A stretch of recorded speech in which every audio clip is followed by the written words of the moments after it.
We've now entered day 7 of these anti-ICE protests here in Los Angeles, and outside of the detention center you can see that there is a lot of media on the ground. There has been a noticeable buildup just in the last 24 hours as we get ready to head into the weekend. We are expecting a lot of demonstrations, not just here in Los Angeles and across California, but really across all of the United States. More than 1,800 demonstrations are planned, and they're going to be coinciding with this massive military parade that's taking place in Washington, D.C.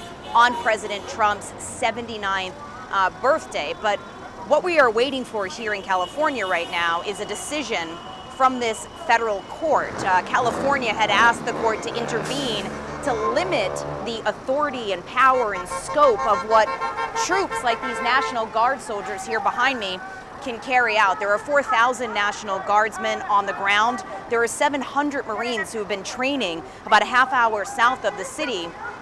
But Northern Command has said that they will be in Los Angeles within the next 48 hours.